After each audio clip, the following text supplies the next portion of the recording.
Got it. Here's a 10 to 12 minute script in English. Same style rules. No headings, no visible sources, short clear sentences, neutral tone, SEO friendly. Built around your existing angle.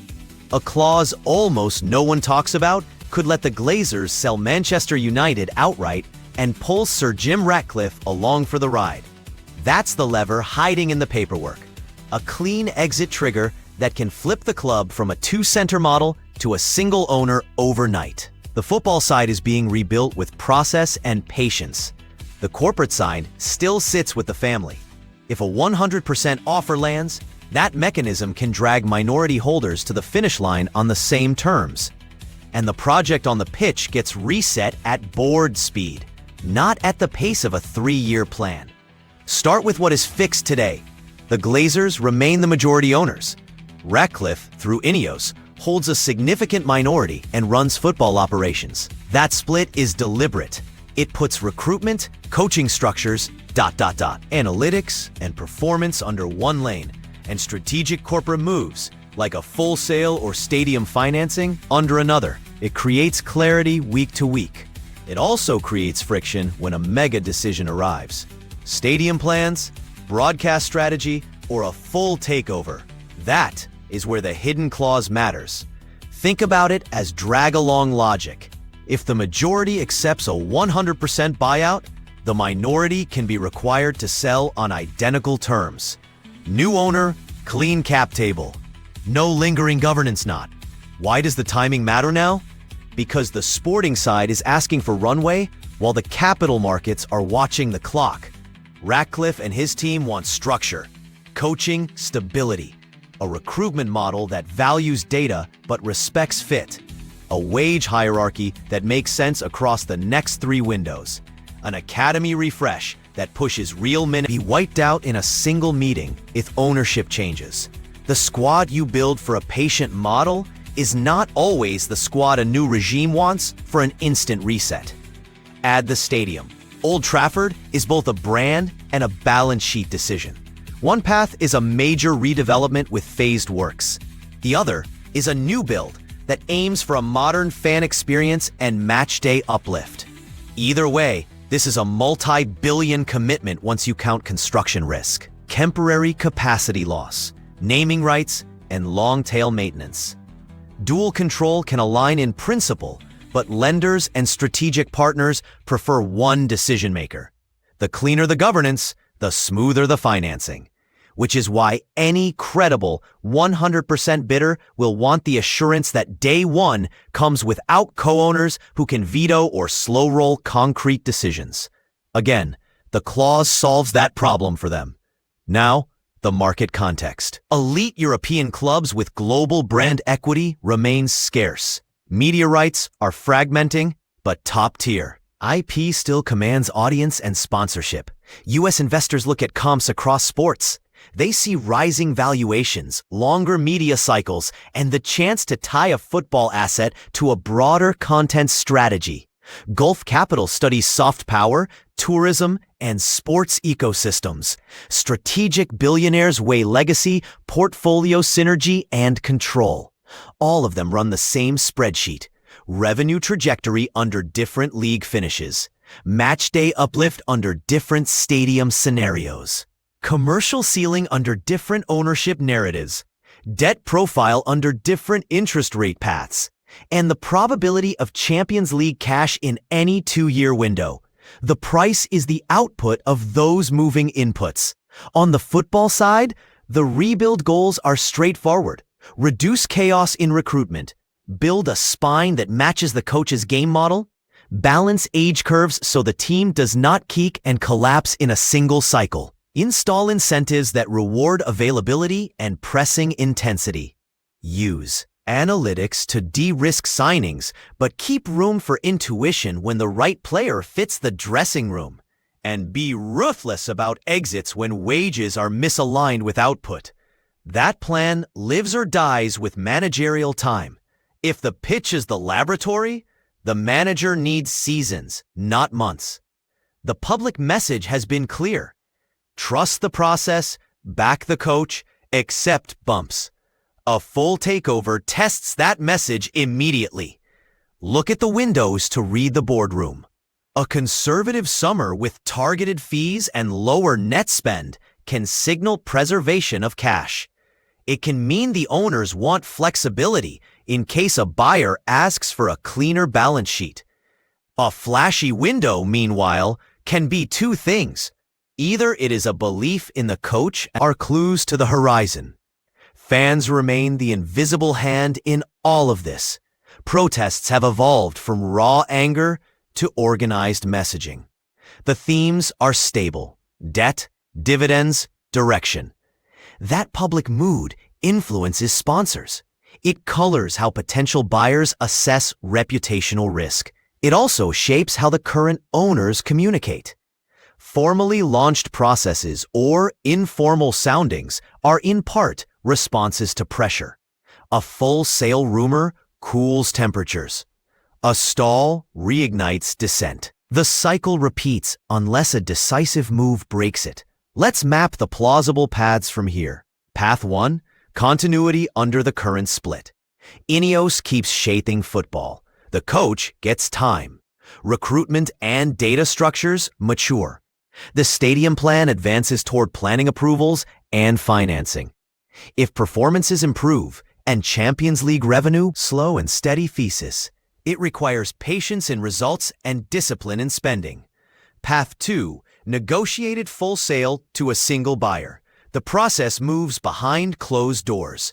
A bidder offers a clean transaction with clear commitments on stadium, debt, and medium-term spending.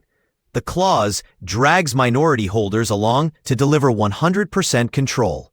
Day 1 resets the football org chart. The new owner can endorse the coach or accelerate change. The message to the market: one captain, one strategy, no governance noise. The risk? Turbulence in the short term as systems are ripped and replaced. Path 3. Structured partnership ahead of a sale. This could be a stadium partner, a minority financial investor, or a media collaborator that locks in revenue or lowers capex risk. The owners de-risk the project but keep control. Valuation lifts if the project's financing becomes credible and timelines shorten. A full sale remains optional but not urgent. The clause remains unused but present. Path 4. Hybrid consolidation. Ineos quietly increases its stake if opportunities appear, while the family retains majority. Football operations continue to centralize under the Ineos model, but corporate control stays. This path can last years if the on-pitch trajectory is upward and stadium milestones are hit. It can also unravel quickly if results sag and protests intensify. Which path is most likely? It depends less on a headline number and more on sequencing. If stadium plans reach a point where costs, partners, and timelines are clear, the decision fork becomes unavoidable. Either the current owners commit or they pass the baton to someone willing to sign the checks. If the team qualifies consistently for the Champions League and builds a title-adjacent data profile, shot quality, chance creation, defensive stability, the asset becomes easier to price, and patience pays. If results drift and dressing room turnover rises without a coherent wage structure, the case for a decisive reset strengthens.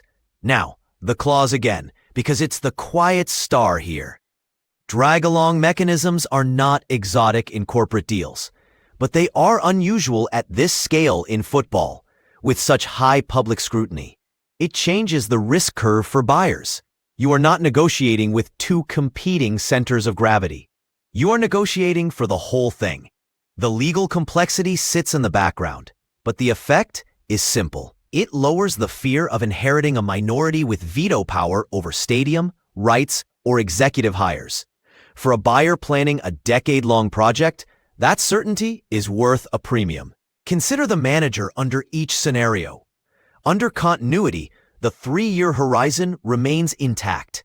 The recruitment plan aligns with his model. The academy pipeline is tuned to his training and pressing demands. Under a full sale, the manager faces a prove-it-now moment. New owners often want symbolic early wins, a marquee hire in the back room, a data leader from a trusted network, a contract extension for a rising star, or a sharp exit that signals standards. None of that is hostile by default, but it compresses time. Projects built for compounding can be forced into proof within months. Financially, the three big dials are predictable. Matchday uplift from a modernized stadium, European revenue from deeper runs in the Champions League, and commercial ceiling from global partners who buy a revitalized narrative. Debt structure is the fourth dial. Clear it or restructure it, and you unlock fan goodwill and probably smoother politics with local authorities on planning. Keep it heavy, and activists and pundits have a simple talking point that outlasts any good Sunday. For the squad, the near-term asks are not exotic.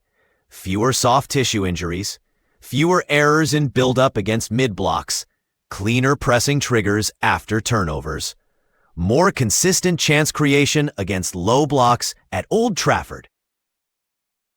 A wage bill that rewards availability and peak output rather than historical status. A recruitment pipeline that pulls from leagues where data is predictive and adapts quickly to Premier League intensity. Those steps are not ownership dependent in the narrow sense, but ownership determines how many windows you get to be wrong before the model gets blamed. So, will the Glazers finally sell now? The only honest answer is that the probability rises or falls with three signals. 1. Whether a credible 100% bidder is willing to inherit the stadium project and price the club on forward-looking performance, not only on today's table. 2. Whether the team stabilizes fast enough to make patience rational for the current setup. 3. Whether fan pressure and sponsor optics push the cost of delay higher than the option value of waiting. The clause means the mechanics are solvable. The market means the money is available. The question is sequencing and story. Here's the short view to close. United stand between a patient rebuild and owners control the switch. The minority runs the football lab. The stadium decision is the bridge both sides must cross. If a 100% offer hits the number and removes risk, the drag-along feature delivers immediate clarity. If results, approvals, and commercial momentum stack up, patience could yield a higher ceiling without a sale.